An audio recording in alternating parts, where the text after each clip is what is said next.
पठानी जी, बात करूँगा रजौरी पुंछ अनंतनाग कॉन्स्टिट्यूंसी की। तो क्या आपको नहीं लगता कि डिलिमिटेशन के बाद जो रजौरी और पुंछ को अनंतनाग के साथ जोड़ा गया है, ये वहाँ की माइनॉरिटीज़ के साथ एक तरह से नाइंसाफ़ी है? आज आप कटरा में हैं, प्रेस कॉन्फ्रेंस यहीं पर हो रही है, तो कटरा से रिलेटेड एक ही सवाल पूछूंगा कि कटरा में जो बिजनेसमैन हैं वो जब से कोरोना आया तब से वो मांग कर रहे हैं कि बिजली के जो बिल हैं उनमें राहत दी जाए। कमर्शियल बिल में, हाउस होल्ड बिल में तो सरकार ने दी, लेकिन कमर्शियल बिल में साफ नकार दिया गया। और आज कटरा की बिजनेस की बात करूँ तो 90% होटल्स जो हैं या बिजनेसेस जो हैं वो एनपीएस हैं, और मांग लगातार जारी है कि एमनेस्टी दी जाए ताकि कटरा का जो मार्केट है फिर से स्टैंड हो सके। And obviously it's one of the biggest contributor to the economy of Jammu and Kashmir. Then after the elections and the results, अगर बीजेपी भारी मतों से इस एरिया में जीतती है तो क्या कटरा वालों की बात सुनी जाएगी? अनंतनाग सीट के लिए भाजपा किस पार्टी को सपोर्ट करिए, क्योंकि भाजपा ने अपना कैंडिडेट वहां खड़ा नहीं किया? सबसे पहले तो सादर नमस्कार और प्रणाम। ज़िला रियासी में कटरा स्थान पे कटरा के जितने भी मुख्य प्रबुद्ध प्रेस के जितने भी मित्रगण हैं, न्यूज़ एडिटर हैं, कॉरेस्पॉन्डेंट्स हैं, आप सबको मेरा सादर प्रणाम। जैसा कि आप सबके ध्यान में है कि लोकसभा चुनाव 2024 का प्रचार और प्रसार जोरों पे है। कुछ राजनीतिक पार्टियां, कुछ तत्व, कुछ ऐसे स्लीपर सेल विषय को अपविषय, वाद को विवाद और बात का बतंगड़ बनाने की कोशिश करते हैं। मेरा सीधा सीधा इशारा कल के मंगलसूत्र और जो भारत की महिलाओं की जो संपत्ति है, सोना, उनका कुछ तो स्त्रीधन के रूप में अपने परिवार से मिलता है और कुछ तो पाई पाई करके जोड़ती हैं। जो उस परिवार की भी शक्ति रहती है, माता बहन की भी उसकी एक शक्ति, उसकी एक सपोर्ट रहती है, और वक्त आने पे उसे इस्तेमाल भी करते हैं और उसका एक बहुत भद्दा मजाक बनाने की कोशिश इंडी गठबंधन और विशेषकर कांग्रेस ने की है। मैं जिस तरीके से उसको पेश करने की कोशिश की है, मैं एक बारी चीज़ें ज़रा ठीक, जिसे कहते हैं पर्सपेक्टिव में, ठीक परिप्रेक्ष्य में रखने की कोशिश करूँगा। कांग्रेस का अगर आप घोषणा पत्र अगर देखें तो सोच समझ के कहा गया कि किसी कम्युनिस्ट, माओवादी, या कम्युनिस्ट भी नहीं बोलूँगा, किसी एक एक्सट्रीम कम्युनिस्ट, माओवादी और मुस्लिम लीग के घोषणा पत्र से कम नहीं है।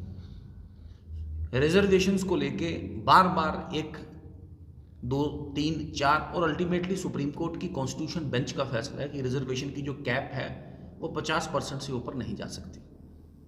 लेकिन तुष्टीकरण और सूडो सेक्युलरिज्म के साथ कांग्रेस का और विशेषकर इंडी गठबंधन का जो जैसा नाता है, ये छोड़ नहीं सकते। अपने घोषणा पत्र में सुप्रीम कोर्ट से आदेश के विरुद्ध जाके 50% आरक्षण की बात की गई है। जो मंगलसूत्र की बात करें, कांग्रेस ने अपने घोषणा पत्र में डायरेक्टली कहा है कि अल्पसंख्यकों को, मैं अल्पसंख्यकों की बात और अल्पसंख्यकों पर राजनीति करने वालों को कम से कम बता दूं कि नरेंद्र मोदी जी प्रधानमंत्री हैं, वो भी एक माइनॉरिटी, एक कम्युनिटी से बिलोंग करते हो, आप उनको सेलिब्रेट क्यों नहीं करते? अल्पसंख्यकों को शिक्षा, स्वास्थ्य, देखभाल, सार्वजनिक रोजगार और अनुबंध कौशल विकास को बिना भेदभाव के अवसरों में उचित हिस्सा मिल सके। ये किस किस्म की राजनीति है? आप अपने मैनिफेस्टो में SC, ST, OBC रिजर्वेशन को 50% की सीमा से ऊपर ले जाना चाहते हैं। आपके मायनों में बहुसंख्यवाद की, जिसे कहते हैं, कोई जगह, कोई स्पेस आपके पास नहीं है। यूनिटी इन डाइवर्सिटी भारत के संविधान का एक गोल्डन, जिसे कहते हैं, चैप्टर भी है, उसकी गोल्डन एक स्ट्रीक भी है, और आप उससे उभर के आप भारत का जो basically the idea of India, जो आइडिया ऑफ भारत, जो आइडिया ऑफ हिंदुस्तान, आप उसके विरुद्ध जाके इस किस्म का एक डिविसिव घोषणा पत्र की बात करते हैं। और प्रधानमंत्री मोदी जी ने गलत नहीं कहा जब आपने अपने घोषणा पत्र में ही कहा है कि आप ऐसे लोगों में, आपने जो आंकड़े वहाँ पे जारी किए हैं कि 50% आबादी पिछड़े वर्ग की है, 15% दलितों की और 8% आदिवासियों की। इस तरीके ये आंकड़े किस तरीके से आप कह रहे हैं? तो अब आप कह रहे हैं कि इनको आप 50% से ऊपर जाके रिजर्वेशन की जो कैप आप तय करेंगे, और ख़ासकर 6 अप्रैल 2014 को तेलंगाना में जो चुनावी रैली में भी आपने जो एक नया एक देश को जाति और वर्ग के नाम पे बांटने की जो कोशिश की है, हम इसकी कड़े तौर पे निंदा करते हैं। और जो आपने जो सर्वे की बात की है कि अब सर्वे करेंगे, संपत्ति को चेक करेंगे और घरों को भी चेक करेंगे, रियल एस्टेट को भी चेक करेंगे और एसेट्स को भी चेक करेंगे, और जिनके पास ज़्यादा पूंजी है उनकी पूंजी खींच के घुमा के आप जिसे कहते हैं जो कम पूंजी वालों को देंगे। इसका मतलब है, मैंने कहा कि ये माओवादी एजेंडा है। आपके ध्यान में रहे कि इनकम का स्लैब तय करने के लिए इनकम टैक्स के अलग अलग कानून हैं। उसके अलावा फेरा और फेमा या डिफरेंट किस्म के जिसे कहते हैं कानून हैं, जो एक आदमी को एक गैर अधिकृत तरीके से कानून की धारा के विरुद्ध जाके संपत्ति अर्जित करने से, या होल्डिंग एंड प्रॉफिटियरिंग एक्ट है। अब उसके बाहर जाके आप कौन सी संपत्ति खींच के आप किसके लोगों को देंगे। और हमने डायरेक्ट ठीक कहा है कि आपकी नज़र हमारे यहाँ पे जो जुड़ी महिलाएं हैं उनके द्वारा जो अर्जित किया हुआ सोना और उनके मंगलसूत्रों पे है। आप उनके मंगलसूत्र खींचना चाहते हैं। आप एक नया के जिसे कहते हैं एक एनार्की जिसे कहते हैं, एक एनार्किज्म की जिसे कहते हैं, आप एक रचना करना चाहते हैं भारत में। और ये एक नया वाद और विवाद बना के आज मोदी सरकार ने पहली बार नारी शक्ति वंदन अधिनियम करके महिलाओं को सशक्तिकरण की बात की है। बेटी बचाओ बेटी बढ़ाओ के तहत कई महिला केंद्रित स्कीम और प्रोग्राम लॉन्च किए हैं, लेकिन आज आप सारा उसको जिसे कहते हैं उलटफेर करके एक नई एक रचना जो कभी पॉसिबल नहीं, जो कभी हो नहीं सकती, जिसकी आप कल्पना कर रहे हैं। लेकिन भारत का जनमानस ये सब जानता है और ये मानता है। फिर एक बार मोदी सरकार और 400 पार मोदी सरकार, ये भारतीय जनता पार्टी का नहीं, भारत के जनमानस की आवाज़ है, अंतरात्मा का उसका एक संकल्प भी है और उसका एक फैसला भी है। मुझे पूरी उम्मीद है कि इनके इस स्मोक स्क्रीन जो कांग्रेस और इंडी गठबंधन के लोग जो बनाए जा रहे हैं, इसको ध्वस्त करते हुए 400 पार के गठबंधन के साथ फिर एक बार नरेंद्र मोदी जी भारत के इतिहास में एक नया स्वर्णिम चैप्टर, एक नया स्वर्णिम जिसे कहते हैं एक अध्याय जुड़ेंगे। धन्यवाद। पठानिया जी, एक लफ्ज़ का इस्तेमाल किया गया कि घुसपैठियों का, घुसपैठियों से प्रधानमंत्री जी का क्या मतलब था, इसको थोड़ा विस्तार से बताएं। देखिए, प्रधानमंत्री जी को बयान को तोड़ने और मरोड़ने में इंडी गठबंधन और बाकी जिसे कहते हैं विशेष पॉलिटिकल पार्टीज़ ने बड़ा एक रोल प्ले किया है। मैं आपके ध्यान में ले आऊँ कि CAA और NRC भारत भारतीयों के लिए इस मूल मंत्र और इस मूल रचना के साथ, ये प्रधानमंत्री नरेंद्र मोदी जी ने कहते हैं, ये कॉन्स्टिट्यूएंट असेंबली में कहा गया। जो इंडियन का जो सिटीजनशिप जो एक्ट है 1955 में ये लॉन्च किया गया, और जिसमें भारत की सिटीजनशिप लेने के लिए एक जिसमें मापदंड तय किए गए भारत फॉर भारतीयों के लिए। पहले भारत भारतीयों की बात कर ले, ये नहीं भारत में कोई बाहर वाला। अब दलाई लामा जी यहाँ पे एक कितनी देर से हमारे यहाँ जिसे कहते हैं शरण में हैं। सिर्फ दलाई लामा तो बौद्धिस्ट हैं। आपके ध्यान से बताना चाहूँगा, लोगों को पता नहीं है, 1500 के पास जो परिवार हैं तिब्बतन मुस्लिम्स, ये भी 1950 में दलाई लामा के साथ जम्मू कश्मीर के जिसे कहते हैं राज्य में यहाँ पे आज हमारे एसाइलम में यहाँ पे जिसे कहते हैं रह रहे हैं। तो ऐसा नहीं है। तो ये मूल भारत और भारतीयों के लिए ये CAA और NRC पे जो भ्रांतियाँ फैलाई जा रही हैं, मुझे लगता है उसकी और प्रधानमंत्री जी ने अपना ये एक पॉइंटेड जिसे कहते हैं अटैक किया। पठानिया जी, क्या कारण है कि इस इलेक्शन में सुप्रीम कोर्ट की रूलिंग को नकारते हुए जो देश का सबसे बड़ा न्यायतंत्र है, कांग्रेस ने इस तरह की बात रखी, चाहे वो रिजर्वेशन की हो 50% से ज़्यादा, या फिर हम कहेंगे एक तरह से एक रिमार्क जो महिलाओं के खिलाफ रखा। क्या कारण है कि कांग्रेस को ये नीति अपनानी पड़ी? देखिए, आपने अच्छा सवाल पूछा। विषयविहीन, दिशाविहीन, एजेंडाविहीन कांग्रेस और इंडी अलायंस इस चुनावी समर को, मैंने कहा कि विषय की जगह उपविषयवाद की जगह विवाद बना के जिसे कहते लेना चाहती हैं। विकास की बात करें, तरक्की की बात करें, सबका साथ, सबका विश्वास, सबके प्रयास की बात करें। अब कल फारूक अब्दुल्ला जी ने भी अगर वो स्टेटमेंट दिया, मैंने कल तथ्यों से आंकड़ों से बताया है कि 90 करोड़ का जंप अलीगढ़ मुस्लिम यूनिवर्सिटी में प्रधानमंत्री नरेंद्र मोदी जी के दौरान आया। मनमोहन सिंह सरकार जितनी ग्रांट देती थी उससे 90 करोड़ ज़्यादा अलीगढ़ मुस्लिम यूनिवर्सिटी में दी है। 14.2% जो मुस्लिम समुदाय की आबादी है, लेकिन आप अगर इंदिरा आवास योजना में शेयर देखें तो वो 31% है। आप प्रधानमंत्री किसान समृद्धि पे देखें तो वो 33% है। तो जो आप बोलते हैं जिसकी जितनी आबादी जिसका उतना हक, आप तो मुसलमानों के भी विरोधी हो गए। आप इसका मतलब 33 और 31 लेके उनको 14% पे लाना चाहते हैं। नंबर ऑफ मुस्लिम स्कॉलरशिप्स वो भी ज़्यादा है, उनमें भी जंप आया है मनमोहन सिंह सरकार और मोदी सरकार में। सबका साथ, सबका विकास, सबका प्रयास प्रधानमंत्री नरेंद्र मोदी जी का ब्रांड है, भारतीय जनता पार्टी का मूल मंत्र है और उस मूल मंत्र पे हम काम करना हमारे लिए, हम वचनबद्ध भी हैं और कटिबद्ध भी है, ये हमारा स्पष्ट मानना है। तो ऐसे विषय बना के ये दिशा जिसे कहते हैं डिबेट की रूल्स ऑफ द गेम कहीं और लेना चाहते हैं। हमसे बात करनी है बिजली की बात करें, हमसे बात करनी है पानी की बात करें, हमसे बात करनी रोज़गार पे बात करें, हमसे बात करनी भारत के उभरे अंतर्राष्ट्रीय स्तर पे कद की बात करें, भारत की आर्थिक नीति की बात करें, भारत की रक्षा नीति की बात करें, भारत की स्पेस नीति की बात करें। लेकिन ये ऐसे वादों और विवादों में उझला के जनता को भ्रमित करना चाहते हैं, लेकिन ये जो जनता है ये सब जानती है। पठानी जी, बात करूंगा रजौरी पुंछ अनंतनाग कॉन्स्टिट्यूंसी की।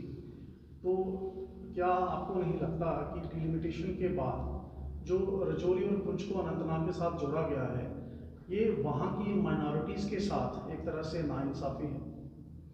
देखें, डिलिमिटेशन कमीशन एक कॉसी जुडिशियल कमीशन है, एक तरीके से एक अदालत ही है। उस अदालत ने कहीं ना कहीं एक बैलेंसिंग करने के लिए, आज मैं जहाँ खड़ा हूँ ये उधमपुर लोकसभा का पार्ट हुआ करता था। इस उधमपुर लोकसभा मोटे तौर पे तकरीबन डबल 2 गुना, इसको श्रीनगर से अगर आप कंपेयर करें तो श्रीनगर का वोट और उधमपुर का वोट, श्रीनगर का वोट इसका आधा था और उधमपुर का वोट उसका डबल था। और श्रीनगर लोकसभा से 5 गुना ज़्यादा जो क्षेत्रफल जो है वो उधमपुर लोकसभा में था। तो इसको इनिक्विटी को दूर करने के लिए हमारे लिए जम्मू कश्मीर एक यूनिट है।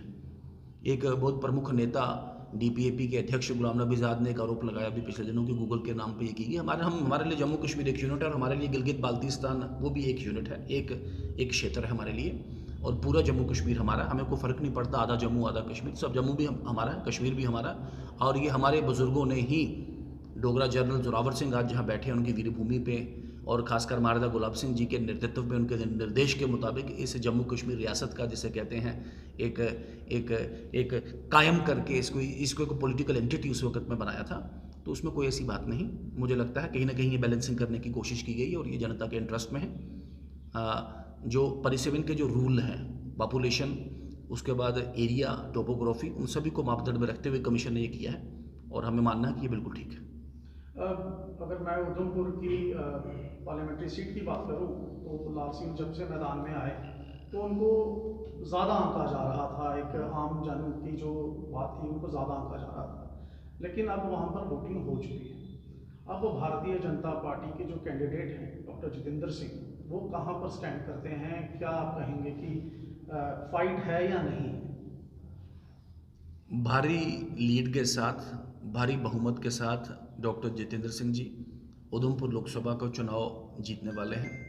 और जियां डोगरी गलांदे हैं लाल सिंह और तुप्पे तो नहीं लभने लाल सिंह और 4 जून के बाद उत्थे कुत्थे गायब हो जाना, किहड़े उत्थे बस्ते च उन्हें बड़ी जाना, जियां आखते तुप्पे तो लभन आपू को नहीं लभना, तुप्पे तो उन्हें 4 जून के बाद। इस गल की गारंटी, ये गल कम से कम भारतीय जनता पार्टी की गारंटी है, तुम तय कर लो। आज आप कटरा में हैं, प्रेस कॉन्फ्रेंस यहीं पर हो रही है, तो कटरा से रिलेटेड एक ही सवाल पूछूंगा कि कटरा में जो बिजनेसमैन हैं वो जब से कोरोना आया तब से वो मांग कर रहे हैं कि बिजली के जो बिल हैं उनमें राहत दी जाए। कमर्शियल बिल में, हाउस होल्ड बिल में तो सरकार ने दी, लेकिन कमर्शियल बिल में साफ नकार दिया गया।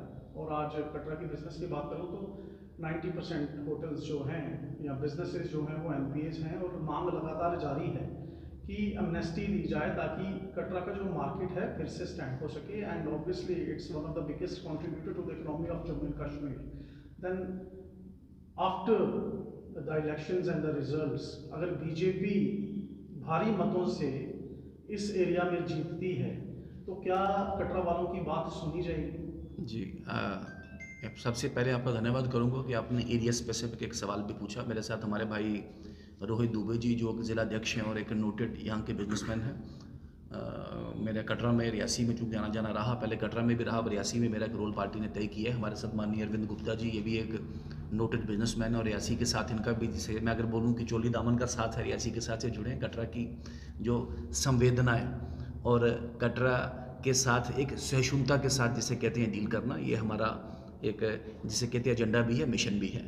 आपके ध्यान में रहे कि इस वक्त चुनाव है और चुनाव की कुछ बंदिशें रहती हैं और मुझे लगता है सरकार बनने के बाद दूसरा चुनाव आ जाएगा और आप सबकी आशीर्वाद के साथ मैं शब्द इस्तेमाल करूंगा, भारतीय जनता पार्टी दिल्ली केंद्र में भी सरकार बनाएगी और भारतीय जनता पार्टी जम्मू कश्मीर में भी सरकार बनाएगी, भारतीय जनता पार्टी का मुख्यमंत्री होगा। कटरा ना सिर्फ जम्मू कश्मीर, ना सिर्फ भारत, ना सिर्फ एशिया, बल्कि दुनिया में एक फोकल पॉइंट कैसे बन जाए, इसके ऊपर सोचना, इसको विचार करना। बात तो एक जिसे कहते हैं सेंटेंस में कि मैंने कह दी, लेकिन इसका अर्थ और इसका यथार्थ जिसे कहते हैं बहुत बड़ा है। और इसी से जुड़ा, जैसे आपने कहा, हम बिल्कुल संवेदनशील हैं। कटरा के बिजनेसमैन जो कटरा की इस डेवलपमेंट का एक अभिन्न अंग हैं, और उनके साथ वाकई आपने कहा कि हीलिंग टच के साथ, उनके हीलिंग टच उनको देना एक बहुत ज़रूरी है, बहुत अनिवार्य है। कल को जब मौका लगता है, हम बिल्कुल जिसे कहते हैं प्रॉपर्नेस के साथ जो भी पॉसिबल होगा इसमें, और इसको जो बल्कि पॉसिबिलिटी से बाहर जाके भी इसको बिल्कुल सिंपैथेटिकली डील करेंगे। आखिरी सवाल, अनंतनाग सीट के लिए भाजपा किस पार्टी को सपोर्ट करी है, क्योंकि भाजपा ने अपना कैंडिडेट वहाँ खड़ा नहीं किया है। भारतीय जनता पार्टी परिवारवाद के विरुद्ध है, भारतीय जनता पार्टी राष्ट्रवाद के साथ है, भारतीय जनता पार्टी समूचा भारत एक राष्ट्र की कल्पना को लेकर चलती है। और मुझे लगता है इसी सोच को, इसी प्रकल्प को मजबूत करने के हेतु भारतीय जनता पार्टी काम करेगी। और आप बेफिक्र रहें, प्रत्यक्ष या अप्रत्यक्ष रूप से पूरे कश्मीर में भी और अनंतनाग में भी कमल का फूल खिलेगा। सर, सपोर्ट किसको कर रहे हैं आप अनंतनाग? मैंने कहा आपको, प्रत्यक्ष या अप्रत्यक्ष रूप से कमल का फूल खिलेगा, बेफिक्र रहें।